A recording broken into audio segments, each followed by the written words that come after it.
welcome to Tokyo's Asakusa neighborhood.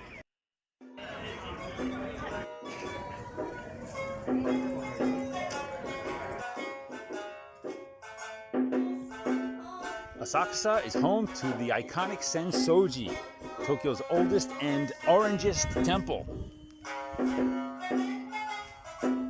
Here in Asakusa, you're also going to find about 1,000 flavors of shopping, some classy restaurants with staff in kimono next to mom and pop ramen shops, hordes and hordes of tourists. Where do they all come from? And across the Sumida River, you get a beautiful view of the Golden Turd. But there's a side of Asakusa that few people know about, and even fewer people get to see.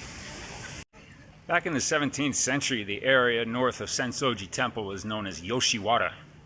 Yoshiwara, in turn, was known as the city's red light district. It was actually authorized by the Tokugawa shogun.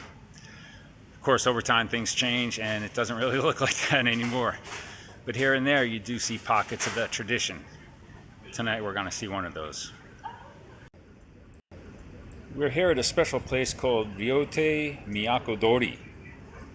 And Ryotei is the name for a traditional place of entertainment where geisha still perform. Today, a lucky few of us get to go inside.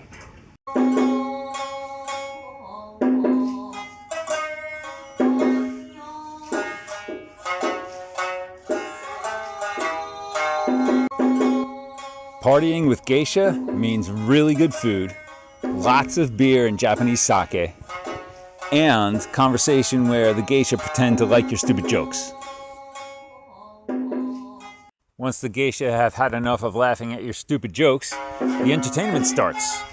Traditional music performed with traditional instruments, traditional dance interpreting traditional stories.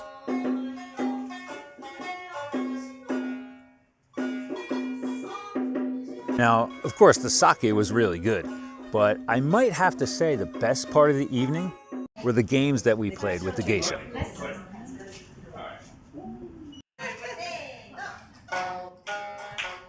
In this game, players take turns tapping the can with their fingers.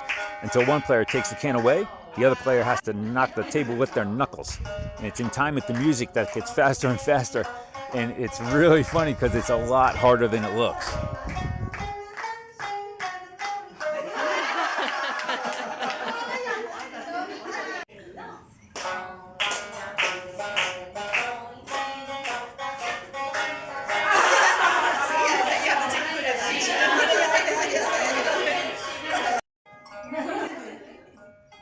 In another time-honored tradition, whenever you lose, you have to drink.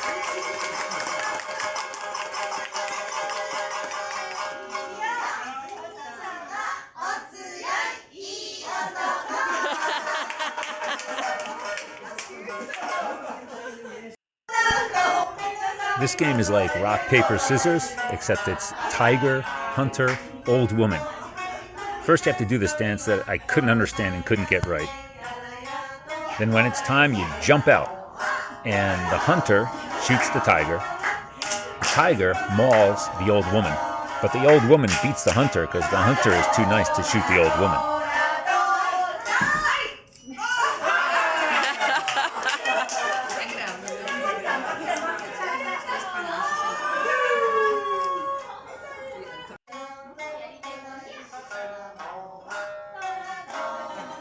Now it's important. It's critical to jump out at the right time. Jump out too early and you end up looking like an idiot tiger. And then you get berated by all the geisha.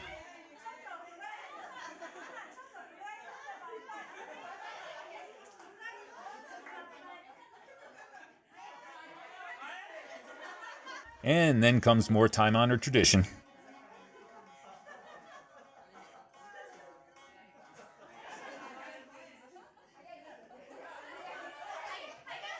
And then you get taunted if you drink too fast. These games are really hard. In the next game, there's this little thing they call a butterfly, and the point is to try to hit it off of its pedestal by hitting it with the geisha's folding fan. Before we did anything, the geisha taught us how to hold the fan lightly between thumb and forefinger. This presumably so we wouldn't start flinging our fans across the room and through the paper windows. Scoring a point's pretty simple.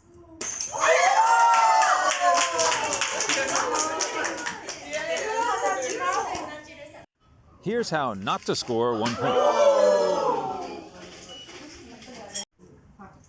Here's how to score -1 point. -1. Here's how to screw up recording someone scoring 3 points.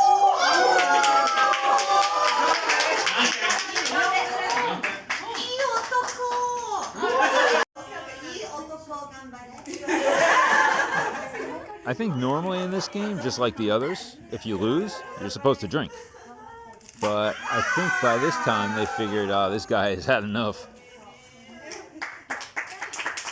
And with a few more bad jokes, a bit more beer and sake, and a bunch more smiles and laughs, it was time to say goodbye to our lovely hostesses. Well, I can certainly say that that was a one-of-a-kind experience. I've been in Japan, 20 years, and I've seen geisha shows and I've seen geisha on the street, but that was the first time I've seen like the real thing. That's what the stereotypical Japanese businessmen pay hundreds of dollars to do. They eat and they drink and they socialize and they enjoy the performances of the geisha and they play games, which are actually fantastically innocent. I was talking to a few of the geisha that we spent the evening with, and I was surprised at some of the answers. Some of them said that, we're not experts in everything. We all have our specialties. One of the geisha says she doesn't really care to wear all the white face makeup that the stereotypical geisha will wear, so she just does herself up as she likes. This whole experience was kind of an eye-opener, and not in the sense that, oh my gosh, geisha are these goddesses, which they can appear to be at times, but it was interesting to be up close and intimate in a way that's not like I asked him about that too. I'm like, does that happen? And it used to, but it's very rare to have those ancillary services, even if you pay for them. No, but just to spend some time getting a feel for what the geisha are all about and what they do, and basically just to see that they're people just like the rest of us. So that's it from Asakusa here tonight. I hope this gives you a little bit of a sense of what the geisha are about here in Tokyo and in Japan in general. The few that do remain, because it is a dying breed. So I feel very fortunate to have been here to associate with them, to spend time with them, to see what they really are all about. Good night from Asakusa.